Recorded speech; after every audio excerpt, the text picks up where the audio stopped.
Alright guys, welcome back to the channel. It's Matty here, and today we're talking win rates. Which decks in this current secluded spring season have the highest average win rates? We'll talk a little bit about those deck lists. I also want to showcase a brand new tool that I think is going to be really useful to you guys, and then I'm also just going to talk about the metagame right now overall, because I think that there's definitely some really interesting things happening and some stuff that I think a lot of people are maybe not so happy about. So let's go ahead and let's break it all down. We are on the Limitless play.limitless.com website. So link will be down in the description below. We use this website all of the time. It's the best place to go for all of your metadata. And of course, it's the same place we go to play tournaments. It's all wrapped up into one. So big shout out to them. By the way, thank you for 35,000 subscribers. Super cool. Okay, let's hop right into it. So we are on the Decks tab up here. If you go to play.limitless and then you go to Decks and then you go to Pokemon Pocket, it's going to go ahead and show you all of the cumulative data throughout this entire season.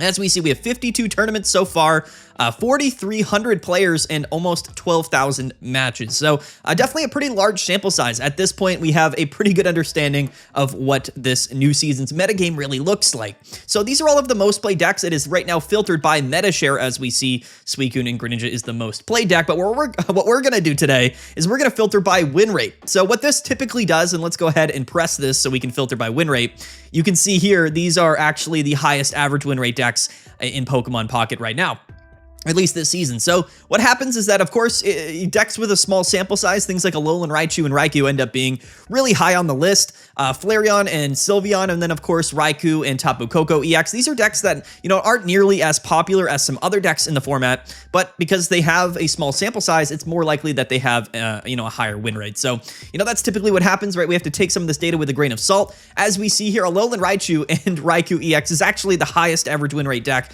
this season, but it is the 50th most played deck, and there's only 9 players here with a 34-26 record, right? So even though this is the #1 highest win rate, of course, it's a small sample size, so we can't really put too much weight into that. But this is definitely a very interesting deck list, and I actually feel like there's some potential here.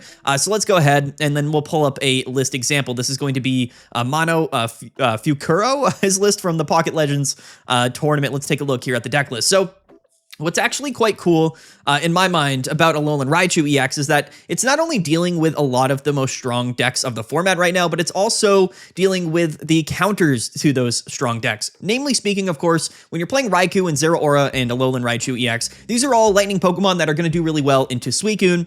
But what decks are people playing to counter Suicune? Of course, they are playing things like Giratina Darkrai and Guzzlord. Guzzlord with 4 energies, I think, gets KO'd by Alolan Raichu. I'm pretty sure it does. I think it ends up being 180 damage. So Alolan Raichu can actually one-hit KO a Guzzlord, which is a pretty big deal. And Raichu, sorry, not Raichu, but Raikou EX and Zero Aura, that combo, of course, can be really strong into Suicune. So I actually feel like there's a little bit of merit to this deck list. We've seen a lot of lightning type decks this season, and I think that it's just taking some time for people to really fully unpack, what the best sort of combinations are. I think that Tapu Koko is a clear contender right now. Oricorio feels a bit better than it did early on in the season, but even into Suicune, I don't love Oricorio because of all of the Greninjas everywhere. So Alolan Raichu, even though it is a stage 1 Pokemon and it only has 140 HP, I think that it actually has the potential to KO almost all of the most relevant Pokemon in the game right now. It can one-hit KO Darkrai, a Giratina, a Guzzlord, a Suicune, all of that stuff, which I think is actually really impressive.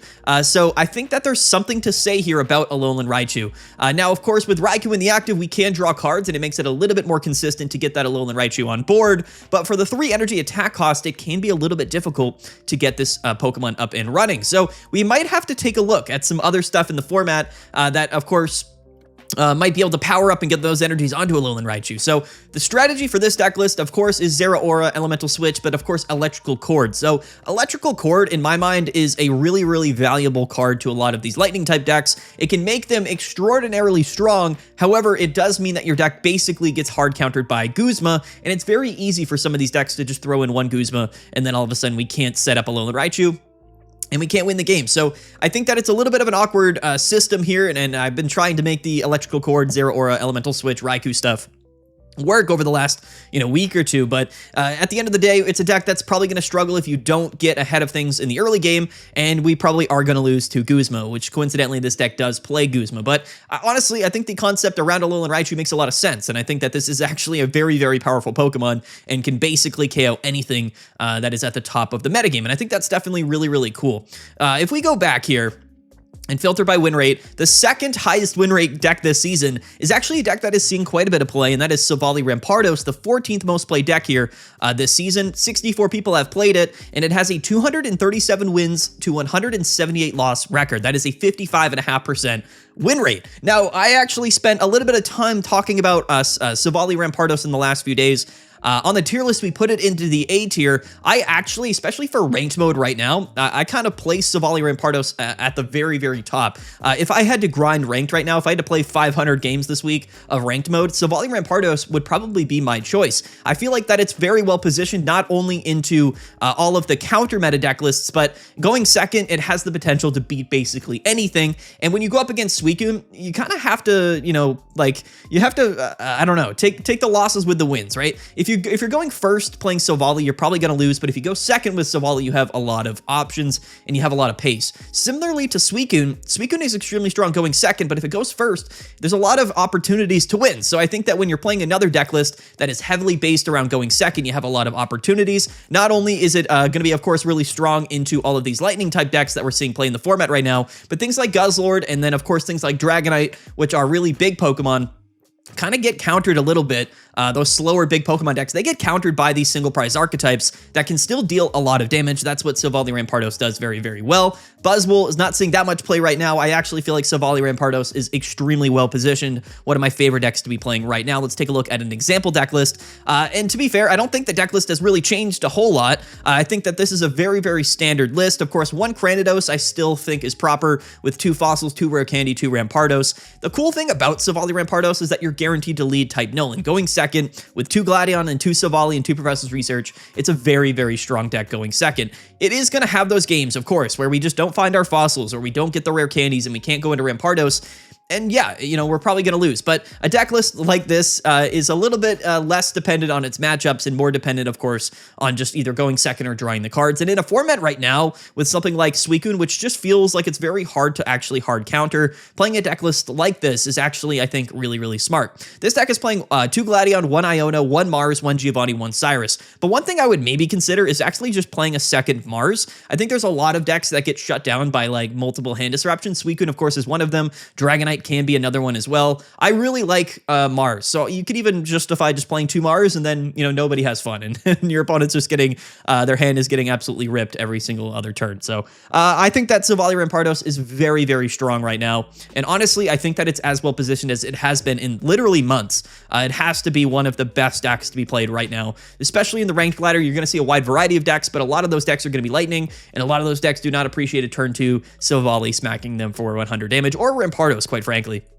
And I think that's definitely really cool. The fossils can be a little bit sketchy, of course, into Greninja, but in general, Suicune's not the fastest deck in the world, so we should be able to at least do somewhat well in that matchup. Okay, next up in third, the third highest win rate deck is going to be the 17th most played deck, and that is Tapu, Koko, EX, and Oricorio. This has emerged as really the best Oricorio deck, and it's kind of a flex. It's a flex here between being an Oricorio deck list, of course, but a hard counter to Suicune. Tapu Koko, one of the best Pokemon into Suicune, especially going second. It can actually just 2-hit KO a Suicune, which I think is a really, really big deal if they don't have Giant Cape or Irida. So I really love Tapu Koko and Oricorio. Again, 36 people have played it, and it has a 140 to 113 record that is almost a 55% win rate. Again, a really, really strong deck. It performed well this past weekend.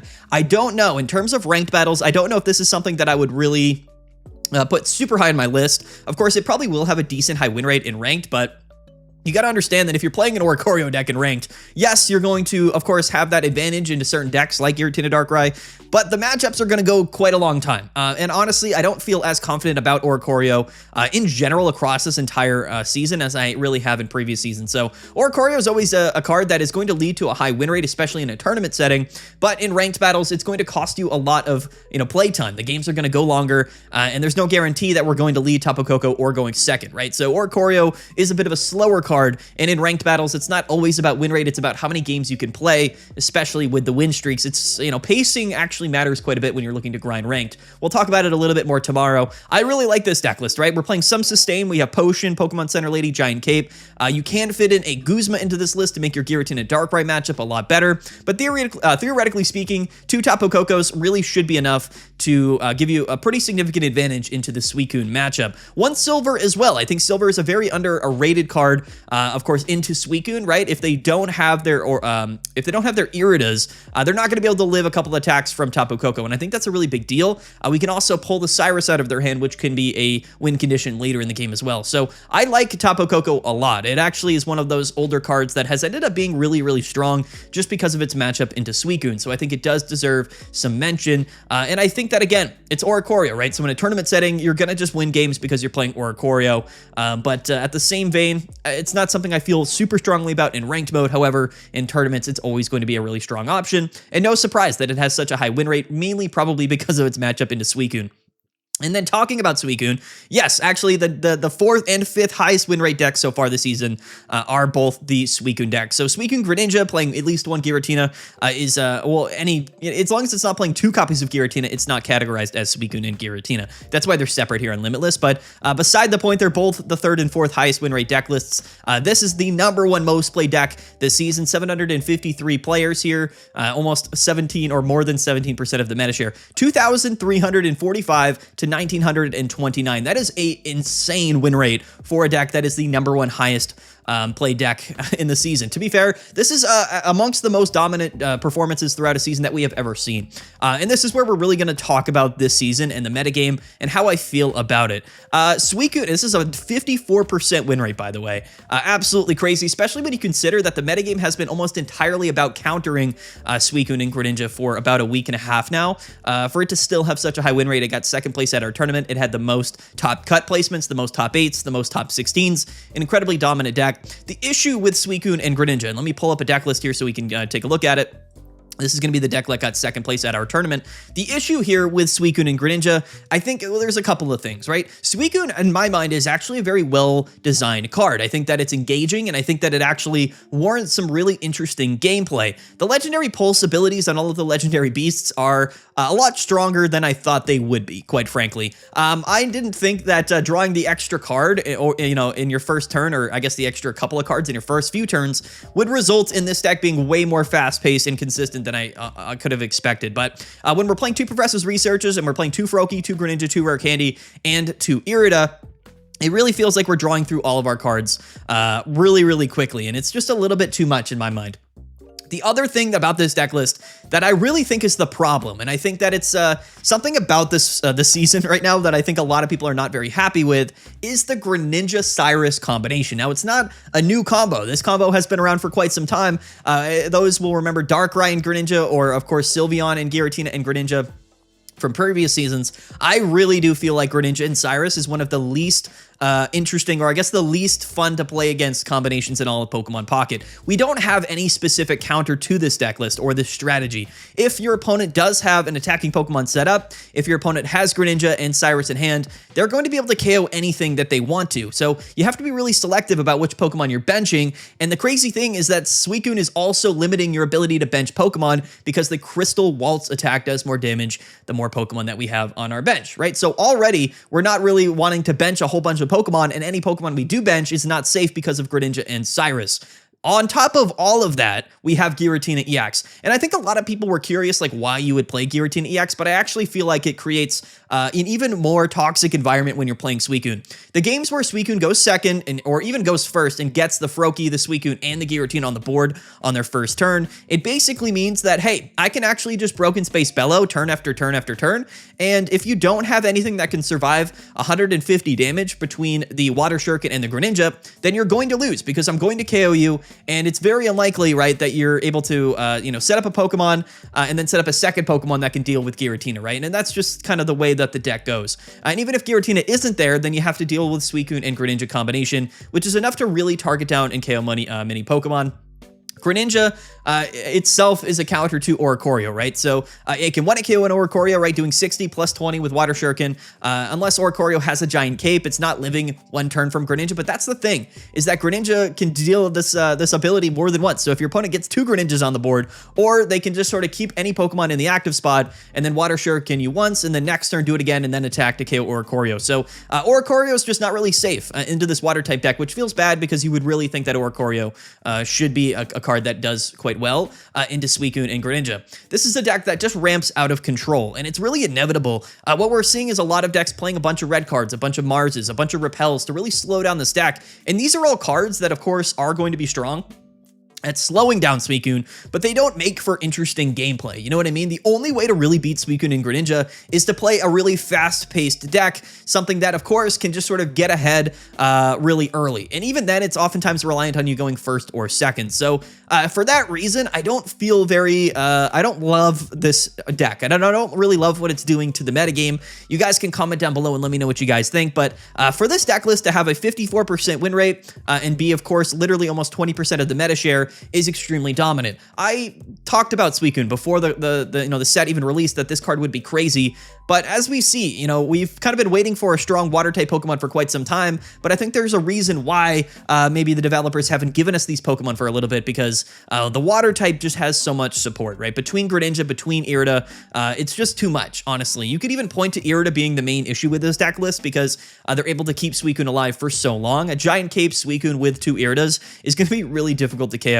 Even something like a Tapu Koko going second can actually even 2-hit KO Suicune, and that is a really, really big deal, having to wait until turn 3 to even take your first KO. You're about to get KO'd by a Giratina EX, and then from there, Greninja's probably set up, and there's really not much you can do. So that's really the downside with Suicune and Greninja. I will say, though, that when you're playing the mirror matchup, which, again, can be annoying, it's actually one of the more skill-inducive mirror matches. I think that anything that involves Suicune does require a little bit of skill, but if this deck survives for long enough, if the game goes long enough, then all of that kind of skill gap goes out the window, and it really just comes down to whoever has that board state set up, because they're just going to be drawing through so many cards. So a deck list like this, and the thing is, Raikou and Entei are both strong cards, but they don't have nearly as strong of support around them, right? Greninja is such a strong card. At this point, it is by far the best card to come out of Genetic Apex, and ever since Cyrus was released, Greninja has been absolutely insane, and it pairs literally perfectly with Suicune. It just makes a really annoying deck to deal with. And that's where we're at right now in the format. I think that the developers are going to have to give us something to do against this deck, especially next season. Maybe, when B1 comes out and we get Mega Pokemon, then maybe, just the overall strength of Mega Pokemon might, outpace or I guess outmaneuver some of these legendary beasts. But we'll have to wait and see exactly which Mega Pokemon we get and how they kind of interact. I do think that the legendary beasts, as well as the baby Pokemon, are clear contenders for cards that make a lot of sense to pair with the Mega Pokemon. So even though Suicune might be sticking around, we might just be pairing it with Mega Gyarados or something, and we'll have to see how that goes, quite frankly. But yeah, that's my feelings about this deck list. I really like Suicune. I just feel like having Irida in this entire deck is a big issue, but also the Greninja Cyrus stuff is also a massive issue. The deck has enough space to kind of play some tech cards that are counterplay to other decks that are kind of countering it, like Leaf and Repel. These are cards that you wouldn't really typically play in the deck, but they kind of get around your opponents trying to counterplay you, and I think that's, again, really annoying. But anyway, that's kind of how I feel about Suicune and Greninja.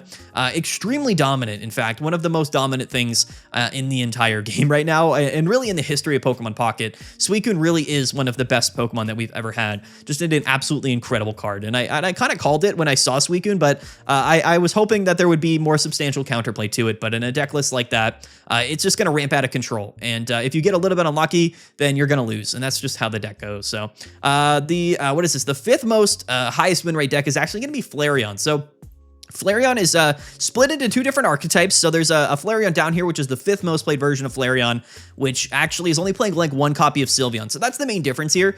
You're either playing Flareon, Turbo Flareon with 2 copies of Flareon EX and then 2 Genetic Apex Flareon, or you're playing 2 Sylveon, 2 Flareon EX, and then 1 Genetic Apex Flareon. So they're both really high up here, but this list here is only the 36th most played deck, and it's 65 and 53. So this was the list that I think placed the highest at our tournament this past weekend, and has a 53% win rate. Let's take a look at this deck list, because I actually feel very strongly about Turbo Flareon, and as we see here, 2 Sylveon EX, 1 Genetic Apex Flareon. I really do like Turbo Flareon. I think that it actually embodies, the fire type very, very well, which is a deck that is, of course, not the most reliable, but it is an extremely hard-hitting deck list. Flareon EX is a very, very powerful card. Another card that I kind of told people would be really good, even though some people didn't really believe me. Flareon has proven to be extremely strong. EV Bag plus red allows us to deal a ton of damage, and of course Magby to kind of get Flareon able to attack on turn 2 going second. The EV package is like the evolution stuff is really strong. Like from Sylveon to Espeon to Flareon, all of the stuff that came out in Eevee Grove, although I guess Sylveon maybe didn't come out in Eevee Grove, but did it? I don't remember. Either way, these Pokemon are extremely, extremely strong. The find a friend Eevee is a little bit like kind of crazy that like Eevee can just find Sylveon and then Sylveon can draw Professor's Research and Professor's Research can draw all of the other cards. Like if this Pokemon gets a bunch of Eevees out on the board or it leads with Magby, like there's really not a lot that you can do. It's going to get to where it wants to go. I would say the only counterplay to Flareon is something like well, I guess I don't even know. Like I suppose, you know, Oricorio would counter this deck, but the Flamethrower Genetic Apex Flareon can kind of get around Oricorio pretty easily. This is a deck that probably just loses to itself more than anything. And even though it's a fire type deck, it actually does really well into Suicune. So when we take a look at the format right now, it's not like there's decks that aren't good against Suicune. There's definitely some counterplay options, and we've covered that a bunch on the channel. But all of the counterplay options to Suicune are kind of RNG based decks. They're either sort of turbo decks or high roll decks or, you know, coin flip decks like Guzzlord. Flareon does fit that bill. I think that this is a really, really strong card. And it's a little bit crazy to me that the only ways to really counter Suicune are to play a deck that either flips coins or a deck here that can just KO Suicune without having to worry about anything. It just when it KOs. And that's kind of what we're at with Suicune, right? It's like you either just kind of blast it off the board early or you let it stick around and it's probably going to beat you because it's so strong in the late game and so flexible. Flareon is sort of one of those examples of a deck that, again, it doesn't really matter what it's going into. You know what I mean? It doesn't, like, nothing matters when you're playing Flareon other than getting the combo out. And if you get it early, like, it's kind of GG, you know what I mean? But sometimes it happens, sometimes it doesn't. I really like Turbo Flareon. It has really taken the spot of Leafeon and Flareon, but one of the prime examples of, I think, baby Pokemon being really, really powerful. We've seen baby Pokemon in like Turbo Lightning decks before, but I would say that this is really the only Turbo deck playing baby Pokemon that can deal like a real substantial amount of damage on that second or third turn. Flareon is just a really, really hard-hitting Pokemon. Also a deck that I would highly recommend for anybody really grinding ranked battles. We talked about it sometime last season. I actually feel like the pace of Flareon, you either win early or you lose early, you know, just not really caring what it's matched up against you. I think it actually results in being one of the better options for ranked battles as well. We'll talk about it more tomorrow. Raikou and Tapu Koko. So this is a deck as well that is the 26th most played deck, so a small sample. 25 people have played it, 79 and 68. Again, this is basically double Raikou, double Tapu Koko, and double Zero Aura. This is really just a deck that we built a while back to hard counter Suicune. And I think it does a decent job at that. I think at this point, especially in a tournament, you would rather, I guess, lean a little bit into Oricorio, just because Guzzlord and Giratina Darkrai are very common. So it just makes sense to be playing Oricorio right now. But if you didn't want to play Oricorio, this is still a very strong option. Excuse me. Again, double electrical cord. Like when you're playing these E-core decks, like they are a bit like, you know, high rolly, where it's like, okay, do we get Guzma? Like, I hope not. You know what I mean? That's really what playing these decks is all about. If Guzma didn't exist, I think that a lot of lightning type decks would be extremely strong. In fact, I would wager to say that if Guzma just wasn't in the game and you didn't have any way to remove tool cards, some of these lightning type decks would be probably by far the most substantial decks in the game.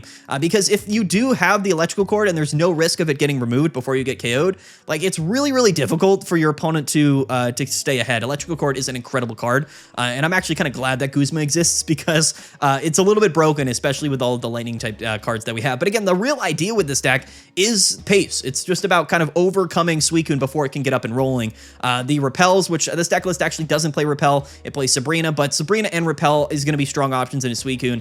And in general, it's just about being really fast-paced, really aggressive, and hitting for weakness on Suicune. That's really all we can do if we're counterplaying Suicune. Or, like I said, we're playing Flareon and win it KOing all their Pokemon. That's basically it. Again, strategies that don't feel very good, but again, the upside of playing a deck list like this is that you're either winning or losing quite early, so you kind of know when it's time to concede or not. But anyway, I really like this deck. I don't feel like it's nearly as strong as it was, in the previous weeks because, of course, all of the decks sort of are counteracting some of these counter decks, and then Guzzlord really emerged, and this is not a deck that loves the Guzzlord matchup. It's winnable, but it's definitely not a great matchup. Guzzlord is a very, very interesting one. Speaking of Guzzlord here, it's right down here. The third most played deck here also has a 52% win rate, but the second most played deck, Giratina Darkrai, right here also has a 52% win rate. And in between both of those is Dragonite Sylveon. Again, a small sample size, 83 and 74. I think that Dragonite Sylveon, I actually almost made a video today about gameplay for Dragonite Sylveon. Comment down below what deck you guys want for tomorrow's video, because I want to do a gameplay video tomorrow. I just wasn't really sure which deck I wanted to showcase. Dragonite, of course, is something people probably like or want to to see more of. So I might make a video on it tomorrow. Comment down below what deck you want to see in the gameplay video tomorrow. But yeah, anyway, we have Giratina Darkrai. We all know about it. Honestly, I think Giratina Darkrai is a lot more in check than you can kind of than we might assume, quite frankly. I think Giratina Darkrai, the second most played deck of the season, that's not a surprise. 11% meta share is a little bit high, especially for the second most played deck. This season's been a little bit top heavy and a 52.5% win rate. So I don't think Giratina Darkrai is like super crazy, but I think it's the same thing as last season where the #1 most played deck and the strongest deck in the game is actually weak to Giratina Darkrai. Theoretically, it has a losing matchup, which is really the only reason in my mind that Giratina Darkrai has stuck around for the last few seasons. So I don't know if that's like a developer thing, if they're kind of planning that out, but if they're going to keep creating really strong decks that just aren't necessarily great into Giratina Darkrai, then Giratina Darkrai will continue to stick around, right? If next season the new top deck comes out and it happens to have a good matchup into Giratina Darkrai, then the likelihood that Giratina Darkrai continues to see play next season is really low, and that's really what it's all about. But I think it's a totally fine deck. Another strong option, quite frankly, if you're grinding ranked battles, just because it's really easy to get into the groove. It's a consistent deck, and if you learn how to play it, you can guarantee that you're probably going to have at least a 50% win rate in a large sample size. But Dragonite and Sylveon, really interesting, right? So the 21st most played deck here, 8374, 52% win rate. Let's take a look at Dragonite, because Dragonite is really, really fun. This is the deck that got third at our tournament. Again, I might make a video on this deck list. I think that this is probably the best way to play Dragonite. And quite frankly, I think that true high roll decks, have a place in the metagame. We haven't seen them for quite some time. It was really what the meta was all about. Back when Rare Candy came out for a couple expansions, but then they really kind of fell off. This is really the last surviving real high roll deck. You can say that Flareon is a high roll deck, and it is. But I think that maybe Flareon kind of took the place of a lot of those decks, quite frankly, because it's a little bit more of a consistent deck. It's not a stage 2 deck, it's a stage 1 deck, and it's also an evolution deck. Also can deal as much damage as like Charizard and Dragonite, basically. So that's something to keep in mind. But at the end of the day, Dragonite does 180. It's got 180 HP. It can be a little bit awkward, right, against other decks that are either playing a lot of hand disruption or just really fast paced. You're probably going to struggle a decent bit. But again, this is the reason why I was talking really highly about Silvally Rampardos earlier, is because not only does that deck have really good pace, but it plays only single price Pokemon, and you kind of force Dragonite to KO you 3 times, which is a little bit more difficult to do, quite frankly. So I really like Dragonite, but quite frankly, I don't know if it's really anything that's going to become super substantial in the metagame. A really strong deck, but not something that I would put like a ton of my stock into, you know what I mean? Guzzlord down here, the third most played deck, 52% win rate. You know, some people, I put Guzzlord actually into the S tier of this week's tier list. I actually just think in a tournament perspective, Guzzlord is actually just really, really strong, because not only is it significantly well positioned against some of the most played decks, but at the same time, it's a kind of a RNG based deck. And whenever you're playing a deck that has the potential to be extremely good, but isn't always really good, it comes down to RNG. And in a tournament, somebody playing Guzzlord, if enough people are playing it, are going to get lucky. They're going to flip a bunch of heads and they're going to steamroll through their opponents. And that's the reality of Guzzlord, right? Another interesting Pokemon, but it's also very interesting that this is one of the few cards that can consistently beat Suicune, and I find that to be absolutely fascinating. Greninja Oricorio down here at 51%. Buzzwole, the other Flareon deck. Espeon is actually still floating around 51%, so is Dark Arceus, but in my mind, these are decks that I wouldn't really consider playing. And then from there, we actually go down to decks that are sub 50% win rate, which is kind of crazy. So I don't know how many this is. What is this? Like 1, 2, 3, 4, 5, 6, 7, 8, 9, 10, 11, 12, 13, 14, 15, 16. So about like 15 to 20 decks, I would say, are like real contending decks that you can consistently have above a 50% win rate with, at least what the data shows so far.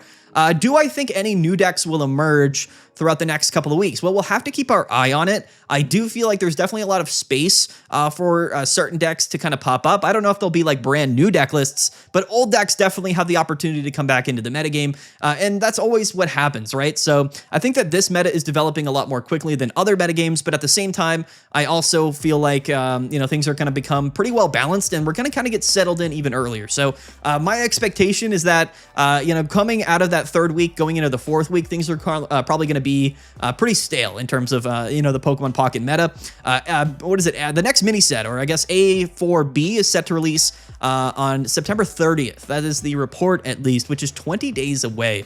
So a little less than 3 weeks. So we have some time left of the season. Of course, what is it? A week from now, we'll get the announcement of, or I guess 2 weeks from now, we'll probably get the announcement for the next set. But you know, that last week of the season is probably going to be a little bit of a drag, especially for the people playing ranked. I don't think there's probably going to be that much development for a lot of those decks at the top of the metagame. But anyway, that's kind of my opinions right now. Comment down below. Would love to hear what you guys think. Let me know if you found this data interesting. These are technically the highest win rate decks in the metagame. What do you guys think? You know, what are you playing right now? Again, Silvally, Rampardos, I would put a ton of stock in. We'll go into it more on Friday. Also comment down below what you know, deck you want me to cover in tomorrow's video. But before we go, I want to showcase one really fun tool, which I did share to the Discord. We had sort of a manually constructed matchup data chart that I was working on and updating every other week. But then somebody did kind of tell me that there is this really awesome platform called Trainer Hill, which actually recently basically updated their website to include Pokemon Pocket data, which I think is a really, really cool thing. So Trainer Hill is a really cool website. Link will be down in the description below. What you're going to have to do is go up to the top right. There's this little gear icon here, and you can filter between the official Pokemon trading card game or Pokemon Pocket. You can also flip it into dark mode. So go ahead, go into the preferences and then flip it to Pokemon Pocket. And here it's going to have a bunch of data and a bunch of tools that you can use to crunch your data and be a little bit more informative when it comes to, you know, sort of the metadata and all of the matchup stuff in Pokemon Pocket this season. So what we're going to go over here is go to like the meta overview. If we click this, and this is going to give us like the breakdown of the most trending decks and their, I guess their meta shares and stuff. But if we go down, there actually is an interactive sort of customizable matchup chart that you can use, which I think is a really, really big deal. So down here, what we can do here is right here in this page, you can actually select which decks you want to view. So it actually has every deck in the entire format right now. There's a whole bunch. But yeah, we can basically select what deck we want to add here. It's going to automatically select like the top, you know, 12 or 15, whatever most play decks. But you can choose whichever one you want to add to the tier list. So for example, we can add an Oricorio and Tapu Koko deck. It'll take a second to load. And then here it's going to have like the individual matchup spreads for the deck list in question versus all of the decks that you have selected in that above chart here. So this is a really cool tool, a really nice tool to get an easy to grasp, I guess, collection of matchup data, right? So as we see, if we scroll down here to just something in question, like just whatever in particular, like Giratina Darkrai, for example, we can go down and we can take a look at its matchup spreads against all of the decks this far, so far this season. So as we can see here, right, 49.8% against Turbo Arceus, 47 against Buzzwole, 45 against Charizard, against Turbo Dark Arceus, 41%, 56 against Espeon Sylveon, so on and so forth. So it's a really easy way to determine based on maybe what decks you're seeing a lot of or what trends you're kind of seeing in the metagame or any deck that you really want to play, you can kind of see which matchups you're good against and vice versa. So a really, really fun website, a really cool tool. There's a lot of stuff that you could do on this website, quite frankly, that we're not going to go over today. But in terms of the matchup charts and the matchup data, of course, you can't just go to Limitless right here and you can kind of go to, you know, any particular deck. You can go to the matchups and then you can filter by matches and you can look at it this way. But if you wanted to have a more customizable view, this Trainer Hill website is really, really cool for that. So we will no longer be manually creating our matchup chart just because this website exists. And I think that this is a much better tool. You can also filter here by like the upper percentages or like, you know, what factors in tournaments. Like you can even select like top 64. And this way you're getting only the data, not from Swiss, but from like best of 3 top cut brackets. So maybe a little bit more reliable, even though a smaller sample size here.